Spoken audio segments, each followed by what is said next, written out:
This Friday marks this year's Veterans Day. We want to take this opportunity to thank the brave men and women who have served our country. We also want to acknowledge those who pay the ultimate price while serving. Take a moment this week and thank a veteran, and enjoy the episode. Are you an investigative professional? Did you know you can find the best private investigator resources using investigatorstoolbox.com? This resource community was built exclusively for licensed investigators and investigative professionals. You can network directly with members, educate yourself through free webinars and blogs, and even create your own customizable research library. Membership starts for as little as 49 cents a day. Download the Investigators Toolbox app or visit our webpage at www.investigators-toolbox.com. You guys have been hearing for a long time about how much I love Crosstracks, but now you're going to hear from somebody else. So we got George Gerges here. George is a member and a user of Crosstracks. George, tell me real quickly what you love about Crosstracks. The simplicity of using it and the ability to customize everything that you could do with Crosstracks is awesome. It actually allowed me to take the way that I do my business and implement it into their system. And not only am I able to manage 10 or 15 cases, I'm able to manage 50 to 100 cases with the same effort. Fantastic. So Crosstracks, the case management system, they are SOC 2 certified. Basically, that's an encryption, really an upgrade. They're the only ones out there that are doing it. So please support this great sponsor that supports our show. Check them out. The links are in the show notes. Crosstracks, if you're an investigator, you should be using them today. Welcome to this week's episode of PI Perspectives. We're back to our regular format this week. Today, Remi Kalacyan, who discussed investigations in Canada and crossing the border during the course of an investigation. Remi's based out of Quebec and owns VIP Investigations. Please welcome Remi and your host, private investigator Matt Spaier. And welcome everyone to this week's episode of PI Perspectives. We are back with brand new episodes. I am really honored and excited to have my friend who I was hanging out in Aruba a month or two ago, Remi Kalacyan. Welcome to the program. How are you? Thank you, Matt. Very well. And you?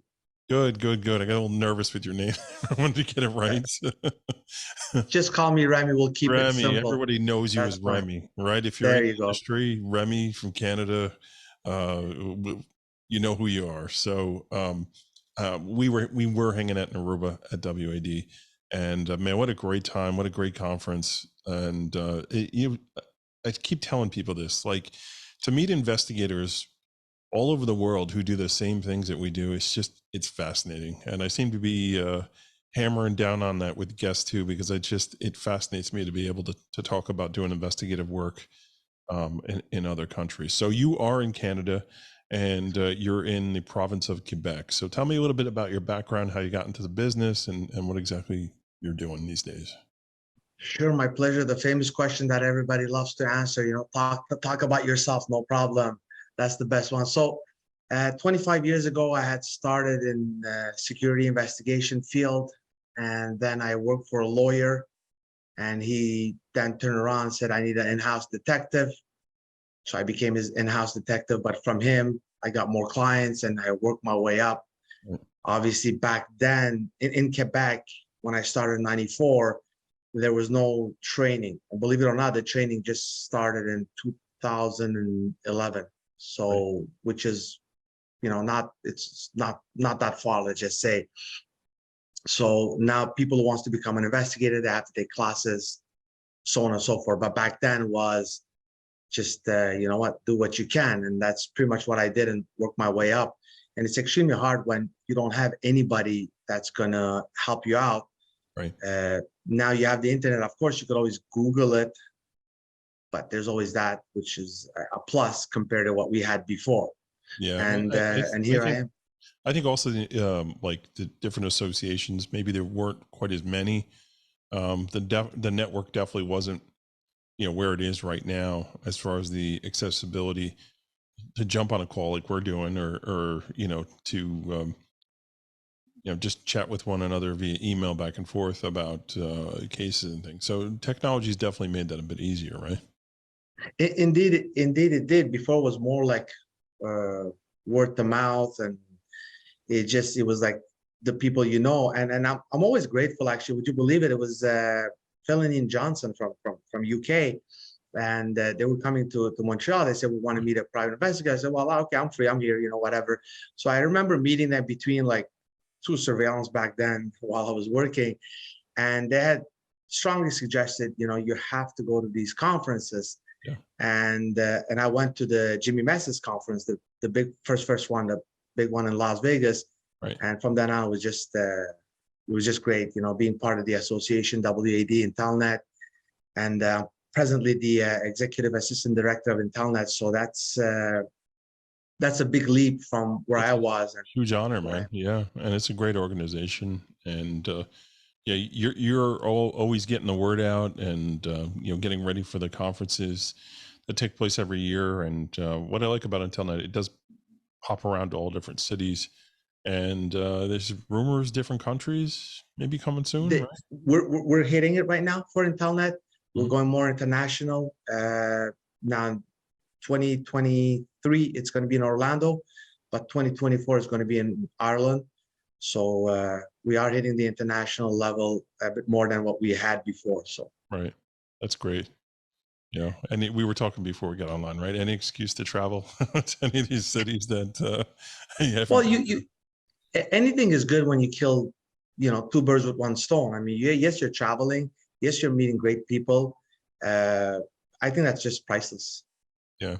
And for those of you that are watching this on YouTube, you see Remi's background is actually the beach that we were on in Aruba. So the second I saw it, I started having flashbacks, remembering everybody that was there and what was going on. You had great flashback, actually. So yeah, it's true. It was a great time. WAD also, it was like a big family. It was a great conference, actually. And you know what? It does make a difference. It was if I'm not mistaken, it's the first conference right after COVID. So it's live one. Yeah. Yep. Yeah, correct.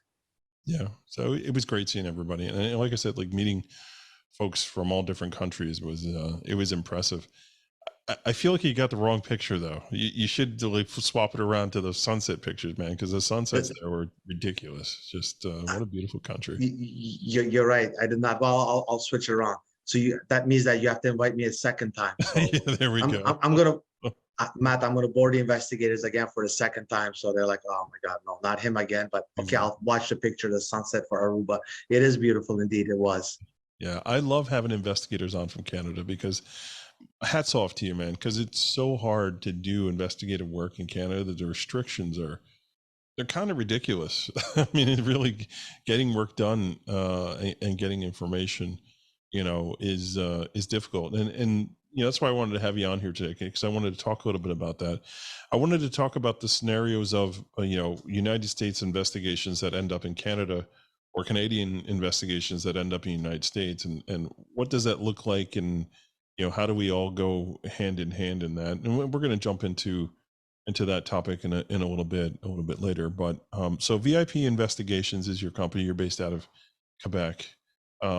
What's your typical caseload? What would you say like the specialty of your business is?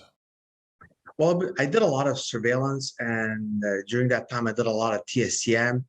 Now I'm doing more TSCM, and I have my guys doing the surveillance. And if we're stuck, of course, as usual, short staff or whatever you want to call it, then I just jump in and do surveillance like what I used to do before. And I like to teach also, if possible. Right. And I'm not a big agency, Matt. And I take the most, I'm the one who takes the most intern coming out of the school, actually. So right now I have 3 with me training. So that's a plus. And, it's a way of giving back. I think that's what's important. I'm not going to die with my knowledge.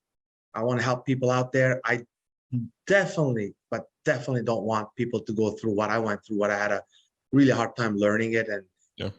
And so I want to give them a heads up. You see, I was fortunate, man. I had a guy who I worked with my first job out of college that he left that job and I actually took his place. And, I kind of rose myself up through that company as he worked for a different company and then eventually started his own PI business. So when I had the opportunity to become a PI for an attorney, kind of in-house, right? Similar story, right? And to be his in-house guy, I had no idea what I was doing. So like I called up my friend. I said, "Hey, I need to shadow you for a couple of days." And what's funny is the name of his company was Shadow Investigation. So we were there doing it. And at one point I even told myself, I was like, should I be working for this guy and not the attorney? Like maybe I'm working in the wrong place.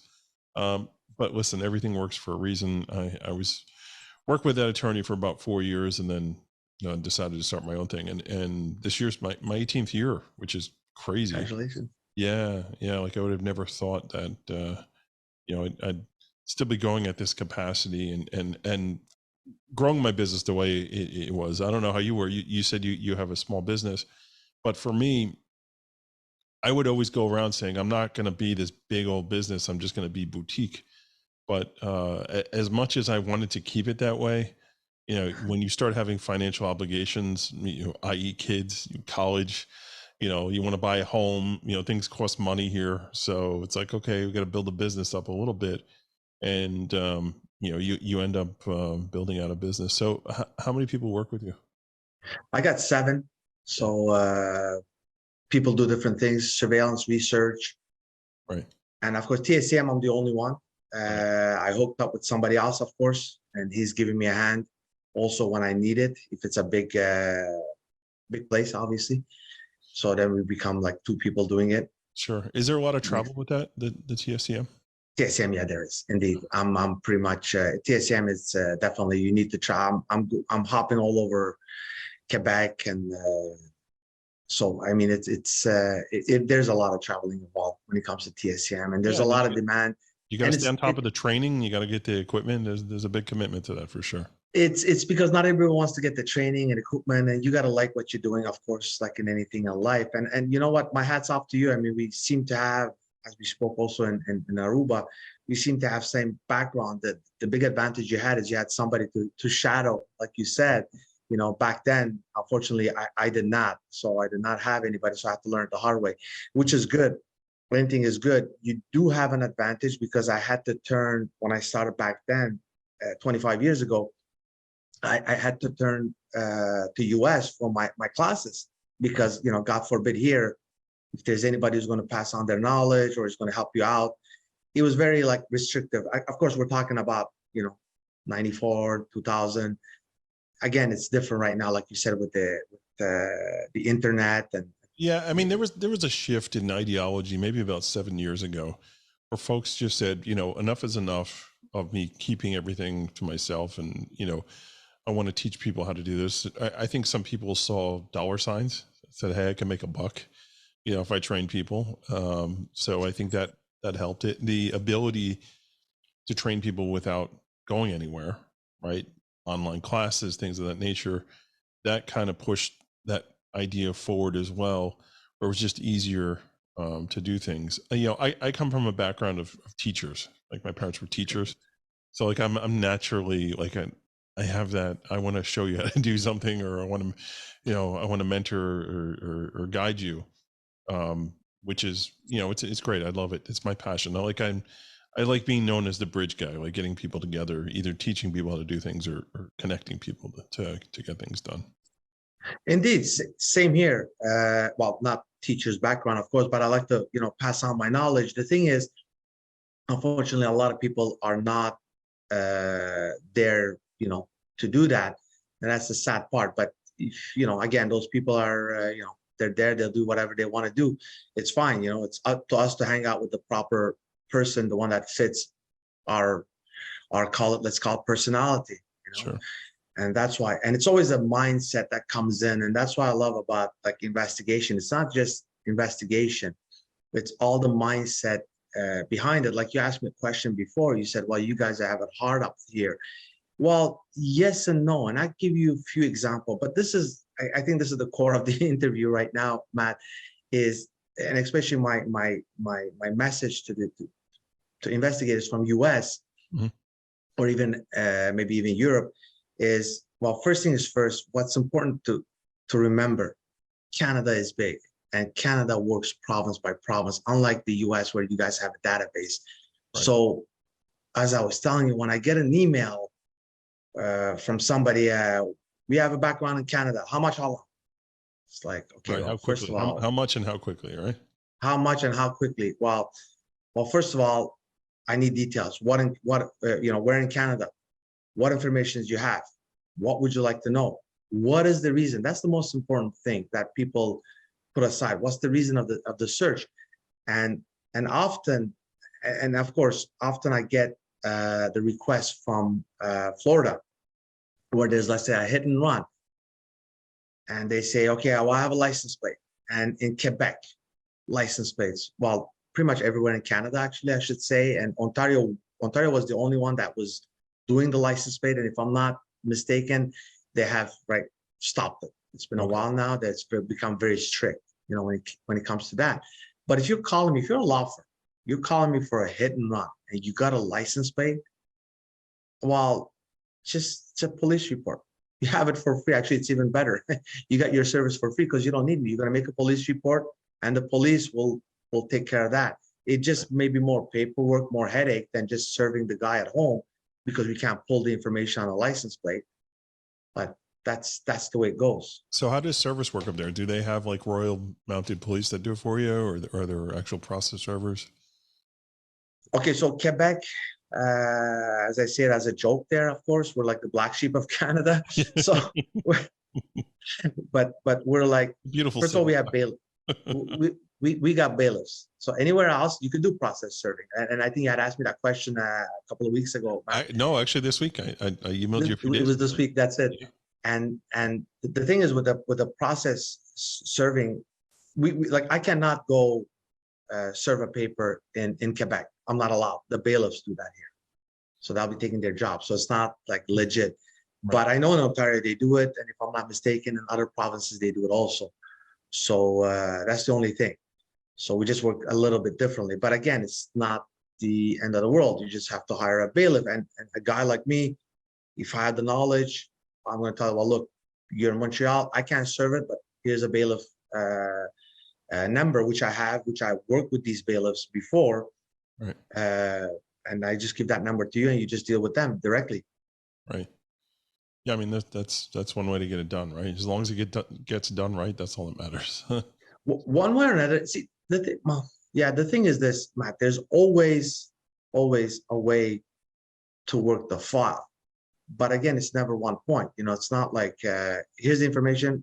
I want this. Well, no, wait a minute. What's the context? What's the reason?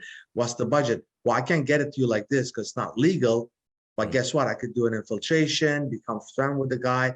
But yes, now it's becoming like much more complex. Obviously, it's not something I'm going to get in one day. It sounds like a lot of loonies and toonies. Indeed, it does. It does. It does. It totally adds up. Yeah, I mean, listen, we have the same thing here, right? People have an expectation for a service. I had it. I'll give you an example. So I had a case this past week where somebody had lost their client, and we were able to find out that the client was deceased. Like they had an overdose. I mean, it's a terrible thing. Really sad story. Heroin. Heroin sucks. So, this guy lost his life, and so we did that aspect of the investigation. Then it was next of kin research and all that. And they're starting to ask us to find, we needed to figure out the exact date of death. We needed to get some real sensitive information with regards to the file. And I happen to have contacts, and contacts were able to help me out. And we hit a home run. I mean, I got access to information that is very hard to get a hold of, right? And it gave closure and understanding to the client, okay, this is the direction we need to go in. So I submit my bill to them. And this is probably the third invoice. They'd already paid a bit for a while. And the guy calls me up. He says, "Hey, wow, man, this is it's pretty steep. Was this a mistake?" I'm like, "No, it wasn't a mistake. You asked us to do further work on it. I got you very sensitive information, and that costs money. I got to pay. This person got to pay that person got to pay this person. Everyone's got to eat off this thing. So." When they say, can you adjust your bill? No, I can't adjust my bill. You knew going in it was going to be this. And that was the way I framed it to them too. along the way. Like we hit this point, it's going to cost this much to continue to do this and do that. And that's really important to do. And I think that's probably really important with Canadian work as well, right? Being able to frame it like that. And, so people understand the amount of research that may be involved in doing what you're doing, right? Correct, Matt. And I'm happy you said that, because I think I'm going to sum that up with one word. And that's like my top favorite word: proactive. And I tell that to people all the time. I teach my investigators, when they're doing surveillance, you need to be proactive. It's proactive visualization. And of course, common sense comes into it too, right? Right. I don't call somebody in Europe when it's Friday night at, 6 o'clock here, for him to do a job on Saturday morning, because it's like midnight there. He might not even pick up the phone. Yeah. So just common sense, being proactive, that's what it's called. And if you're proactive and if you guide a client, and I've always done it since I've done business, I've always done that. I've always guided my clients from A to Z. Therefore, they can never turn around and tell you, yeah, but you didn't tell me that. You're the professional. How come you didn't tell me that? And that's how it is. I think Phil and Yin, that like their number one gripe, if you ever do an interview with them, and I love those guys, they're awesome. But the after hour emails, like Yin is really bothered by like, hey, like we're in the UK or we're in Portugal. Like our time is different. Like I hope you understand that I'm not going to call you like right away. Indeed. But I got some friends over there though, man. I was like, I'll text them and they'll get me back. Like, there's a guy from Conflict, a guy named Angela, who was with us in Aruba. I think I get WhatsApp messages from this guy at like the craziest of hours. I'm just like, when do you sleep, man? Like, what are you doing? That's true. Well, there are those people that will have their phone beside it. Not with the technology, of course. Will have the phone beside it, and as soon as they hear a ding, they look up and they do it, which is fine. I got no problem with it. But the thing is this, and I come back to my famous proactive saying. So if an investigator from US calls us for research on a Friday, well, we might not be able to do it because of certain researches. Well, I might not be able to do on a Saturday. I mean, the courts are closed on Saturday, Sunday. Right. So right off the bat, I might not be able to do it. So therefore, it is what it is. You gotta wait till Monday. Yeah, well, that's it. We do what we can. I mean, we do have some database here. Don't get me wrong, but we go to court also. The database will give you a basic idea, but I'm not done my job 100%. Let me just finish it 100%. But I could give you some feedback, which is fine. It's no problem right there. Right. So speaking of being proactive, we're going to proactively take a break here. Take a break for the sponsors, and we'll hear from them. Then when we come back, we're going to keep diving down into this topic, because I think we're starting to talk a little bit about what it's like to do business in other countries, and having that crossover, I think is really cool. So everybody sit tight, and we will be right back.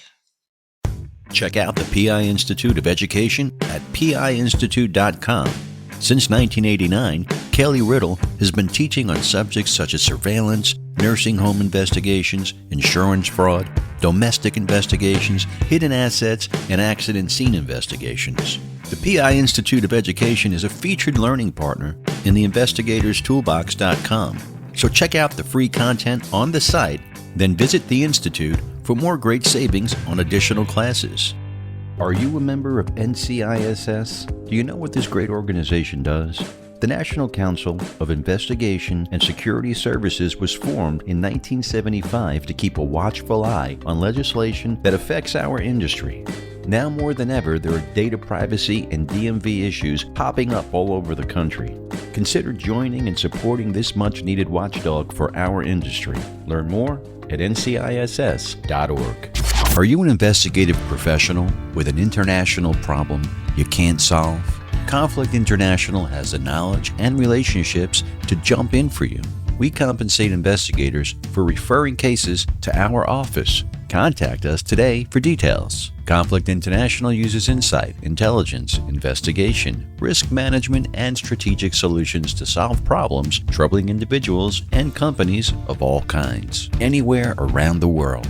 Whether you're planning to hire a person to a position of trust, carry out due diligence on a company, trace hidden assets, or require skilled boots on the ground, Conflict International investigators can seamlessly pursue a case across borders, offering a truly global solution.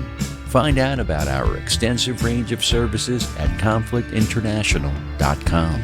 Conflict International. Global reach, international knowledge. Look out for the latest issue of PI Magazine, available online or via hard copy. Visit pimagazine.com to learn more. And welcome back to PI Perspective. This is Matt Spaier, your host. We are back here with Remi Kalacyan. Remi, welcome back to the program. Thank you, and I forgot to mention you before. Thanks for having me on your program. I'm honored. Of course, man. We've been talking about this since Aruba. Yeah. I know. Tell me about it. Come and hang out, right?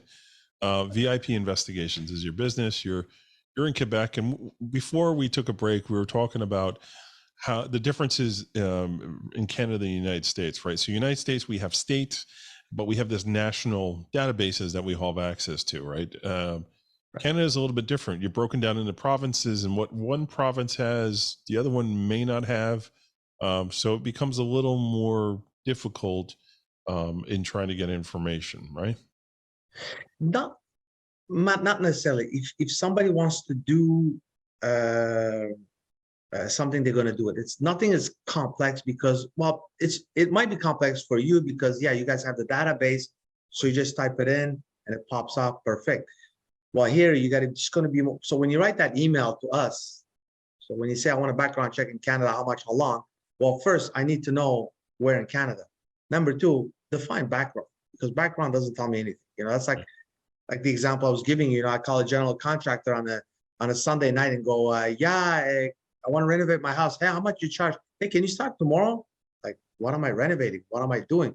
What's your budget? What is your need? So when you say background, saying, well, this is what I have and this is what I want. So they are, and again, I come back also to my proactive. Being proactive is because some provinces, there's several courts that they got to go.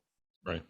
So if you ask for like a civil and criminal check, well, you need to have proper information, and things might take longer.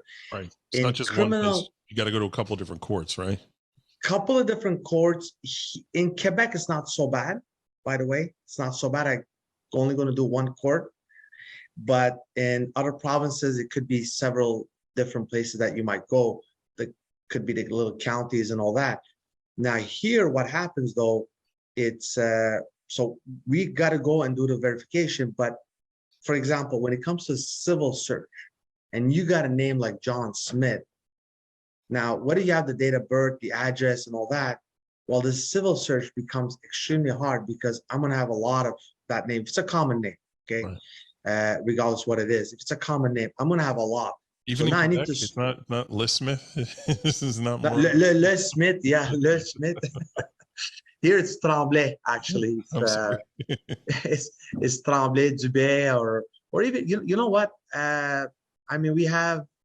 Let's say you have what can you have Nguyen as a Vietnamese name, which is very common. So if you don't have the proper spelling, and that's where it becomes much harder, and it takes a bit longer. But at the end of the day, we always manage. When you call us, we'll manage to do something. But I expect, again, just like I expect the investigator to be like a filter between the client and me, because just like I am with you guys, if somebody calls me, says, I want this from the US, and I know that it can't be done, then I'm not even going to bother calling it. It's just a matter of managing expectations, right? Asking the right questions when the intake comes in, or discussing expectations with your own, investigator client, right? If they're subbing work out to you, they need to understand how things operate there. I do have a question. I was wondering, in the courts in Quebec, is everything in English or some court documents in French? Like, what's good question? It's all in French. So when you guys call us, I'm going to send you a document in French, and you're just stuck learning French now. Really? So there you go. It's going to be your third languages. Oh man, are you kidding me, or is this true? No, it's true, but I'm joking. It's no, and the documents would be, well, you're going to have mainly French, okay? Except if you ask for, so let's say you ask me for a criminal. Let's go with the criminal. Okay, you asked me for criminal, but I want to see if this so-and-so has a criminal record. So I'll do like a general verification, which is, fairly fast, actually. It's what, say 1 to 3 working days, let's say. Right. I could do that. So then I'll be able to tell you, okay, he has a criminal record. This will be a little paper, which will be obviously in French. But I would say criminal code, let's say so-and-so. And then you could look up criminal code, whatever it is. What is it for? Oh, it's drugs, or it's selling drugs, or assault, or whatever it is. So now you have an idea of what the individual is. Now, if you turn around and say, well, I want more details on that, then that's like you're looking at a full day trip to the courthouse where I'm going to pull the file. Now, is that file in English? It could be in English, it could be in French, depending on the person. So you really need to speak those languages to operate, right? You can't just be in Quebec, you cannot get away. Well, you could. Well, yeah. Listen, does it hurt to learn a language? I mean, between me and you, I love languages. I mean, if I could speak, 10, I'd be grateful, So I remember being a little kid going to Quebec, and that's the only time I've been there. I think it was at 12, 13 years old, and being in the restaurants where it's like we had to order our food in French. It's like, and we knew it going in. Like, you're going to Quebec, that's it. You got to speak French. There's no English there. A lot of people speak English here. You should not have a problem. We'll make the effort, especially. But there's those people, and there was a lot of tension between the languages. And I'm going into politics right now. I'm talking briefly, in the 80s. Yeah, I mean, this was a long time ago. So yeah, that's it. So you would have some hard people would tell the other people. Somebody would say they would tell them, "Well, you're in Quebec, speak French." Right. The problem with that is I would reply to them. I would say, "Well, look, you got to be careful. What if the person is a U.S. tourist?" Right. You can tell the U.S. guy to speak. So what do you do when you have a case that's on the border and let's say you're doing a surveillance, the person you're tailing is now crossing the border into U.S. Is there a protocol on that? How does that work? No, but you need to have, and actually it's funny you mentioned that. We had a very bad turnaround on a file where the individual was coming in from Vermont. It was like a bachelor party, and it was going at a place. Now, the thing is, we're only 2 investigators doing the surveillance. And of course, I learned that there's also 6 border crossing in a small, obviously. So that didn't help, but that's fine. So far, so good. It's okay. We only covered the 2 main ones. We had no choice. Right. Where the problem was in that file, and you need absolute great communication with the other investigator, because the client had hired an investigator over there. Mm-hmm. And it was to the investigator to give us saying, okay, he's crossing, let's say, there, and to give us, actually, believe it or not, a proper license plate, which at the end of the day, we did not have the proper license plate. But, and again, I come back to my famous word, proactive. I was there. We saw the vehicle, didn't have the license plate that gave it, that the other investigator gave us, but it was from Vermont, and it was the only one from Vermont. So we had our eye over there. You got a decision to make. Well, no, I had my eyes on that vehicle, most likely that. And then we finally spotted him at whatever he was going to the camp there, whatever it was there. So we spotted him. Did you breathe and go? Did you sigh out and go, oh, thank God? Yeah, I mean, it's just it's a basic, believe it or not, it's a basic thing. Just give me the proper license plate. I don't know why I didn't get the right license plate, but regardless, but as usual in investigation, the conclusion is that everything turns out well. We'll have some bumps on the road, but at the end, we'll always everything will turn well. Right. Have you had situations where people that you were following were going the opposite direction, we're heading to the States, or no? I did not. I know my guys had it, and some of my guys are more prepared. They'll have their passports with them at all times. So in case they have to cross the U.S. border. Well, back then we didn't need passport. Actually, the passport has changed, because back then it was just a driver's license. You were good to go. And after that, of course, they changed that law. You absolutely need a passport now to get into U.S. by car. Right. So they'll have it. The problem we have, the reality is that if I'm following somebody in whatever, if they're going to U.S., because we don't know where they're working, for example, and we find out they're truck drivers, and while he's going to U.S., well, it's 50-50 because when we come to U.S. Customs, well, if you're two guys following him and you got walkie-talkies, it doesn't look good at the custom, and they might catch you, Yeah. Exactly. So I would say, I usually tell, if I were to do that, I would say, look, I'm following the individual. I'm an investigator. I'm just going to follow him for a certain amount of time until I find one that's going to come and replace me in the U.S. Right. Now, is the custom border going to let me in? Again, it's 50-50. Depends. Right. I'm in his mercy. So what would you say would be the number one mistake that an investigator from outside Canada makes when they're contacting you to do some services? I'm not taking my advice. Simple as that. But right? but it hasn't happened, to be honest with you. I mean, I guide them from A to Z, and people are very receptive. They listen to it. I take my time if need be. Like I said, a famous email, I'm going to write back. I'm going to say, well, we're in Canada. What do you have? What is the reason? What would you like to know? And, that's it. And I write back. So no, but there have been, I haven't had any, honestly, no, there's no mistake. There's just, because we are in 2022, Matt. So everybody wants things done fast. Right. There's Google. People think they're going to type into Google. And like I tell my clients, the invisible camera that all humans have over their head, they're going to pop up magically. I'm going to say, Matt, what was he doing on the 15th of October at 1:30? Oh, okay. It doesn't work that way. It takes time, obviously. But no, most of the time I haven't had any problems. Actually, I've never had any problems, to be honest with you, Matt, with anybody. Right. Well, that's good. And would you say that when you're contacting the United States, most of the time, is it for surveillance type work, or is it more research, or a good balance of both? It's both. It's both. I got people going to U.S.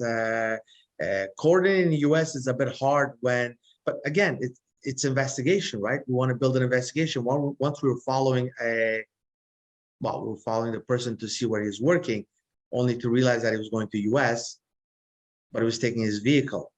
So now we have a problem. Okay, so then we dropped it. We didn't go because we didn't have our passports whatsoever. Right. But then what we had to do is then the next time we're going to have to go again, see what border is he crossing from. He's always going to the same place, and then get the investigators accordingly and wait for on the other side. Right. I had a similar situation, but in counties in New York, where I had somebody who they were driving one of these motorized scooters. Excuse me, and they were driving a motorized scooter, and they weren't supposed to get in the bike lane, but they did. We lost them, and they went into Manhattan, and they were gone. So the next day, the guy did the same thing, and I just had a team on the other side, with a motorized scooter to follow the guy wherever he went, and the rest is history. We were able to figure out what worked. So correct, and we always come back to the same thing. That's where we're doing an investigation. It's not a sprint; it's a marathon. So sometimes it happens, and you're going to adjust to the situation. Actually, you said that I had that too. I was following. We're supposed to find out where the kid is going to school, so we're following the school bus. But of course, at 8 a.m., school bus, they have their lane. So we're like, okay, we have to readjust. Obviously, it's they have the reserve lane, and they took the reserve lane. So you didn't rent the school bus to follow them? What's that? You didn't rent the school bus to follow them the next day? No, but one of my investigators did rent a plane, because the individual they were following was on a workers' compensation, was a bit aware. So what they did is they figured it out, and then they timed it with the plane. We said, okay, when it's ready. So then the plane took over. Took about like 5 minutes of following in a car, and then the plane took over. My guy backed off, and the plane went into the woods. Sorry, not the plane. The car went into the woods, and from there they were able to take pictures from the plane, him chopping woods and doing stuff where he said that his back was hurting. But correct. But if you need to take measures, we need to take measures, and as long as clients are aware of it, then we're good to go. What's the policy on drones in Canada? Zero. Forget the drones. There's no drones. You can't. It's terrible. We fall in the bottom of the list when it comes to drones and surveillance, because as much as it's interesting to be able to do surveillance with the drone, that'll be great. No more losing the guy whatsoever, but you can't do that. So I do have a drone operator, by the way.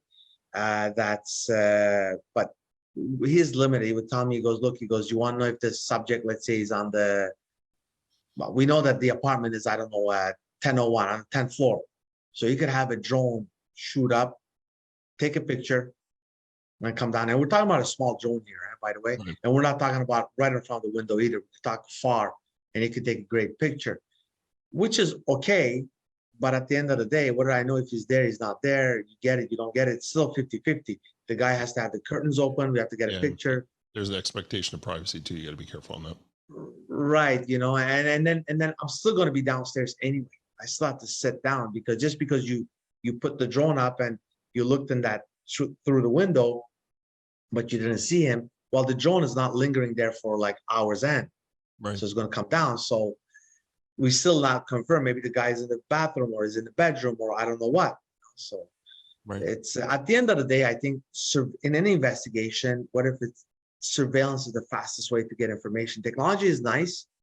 It could give us a hand, but it can only do so much. And it's always case by case. So No, I think that's a good point, man. And that's a good way to wind this down, right? Sure. You know, information is good, but surveillance is king, right? On developing info. So how do folks get a hold of you if they had questions or wanted to have something done in Quebec? Sorry, how's the what? How do people get a hold of you? Dial my number. What's your email? Email, my phone, phone. If it's urgent, I mean, again, you should know if something is urgent, like give a call. And I always tell my investigator, let's say you're on a case, you're doing surveillance, and I might be busy. So I see your number, I'm not going to take it. But if something happened, call me back to back twice. Like call me and then I don't take it and call me again. Then they know that if you call me back to back, it's emergency. Same thing goes if they're doing a surveillance like late at night, I'm asleep. Well, I have my phone with me and I'll tell them, I say, look, if anything comes up, call me back to back and I'll get up, I'll wake up and I'll take the phone. Right. So, well, that's the life that we live, right? You always got to. That's investigation. It's understandable. It's not a, you know what it is, Matt? I always like to talk. I always like to say things as is. I don't like to sugarcoat. And I had that comment done to me actually. He goes, well, I like you because from another investigator from Ontario, actually, he said, I like you because you don't sugarcoat. I lost the guy. I'm following the guy. I lost him. End of the story. I'm stopping. I'll take it tomorrow. Yeah, that's it. I'm not going to sugarcoat that. Got caught on a red light and he was there and he turned around and look, I lost him. End of the story. We'll take him tomorrow. Yeah, that's the tagline of my business, right? Get results, not excuses. I hate that. I hate when you're trying to get something done and so well, we would have got this or this could have happened or this happened. And then there are times where we make a mistake or mess up or whatever, and you just own it. It's just the best way to do it. But that's another story for another day. So we're going to wind down here. Remi, thank you so much for coming on. It was great having you and bringing the perspective from up north. And it's great. So I'm sure we'll have you on again at some point and we'll dive into more topics. So thank you everyone for tuning in, and we'll catch everybody next week on the next episode. Take care. Thank you, Remi, for jumping on for this great discussion. Also, special thanks to Crosstracks, PI Institute of Education, Conflict International, and NCISS for sponsoring the show. So please support our great supporters. Have you thought about joining Investigator's Toolbox? Now's the time to get on board and join the fastest growing digital community for investigative professionals. Use code PIP 2018-36 and save 10% when you join. If you have a question or a comment about the show, email Matt at matthews@satellitepi.com. You can also find him on LinkedIn, Instagram, and Facebook. We like your feedback to bring you the best shows possible. And we'll be back next week with a new show. So please make sure you tune in and stay safe out there.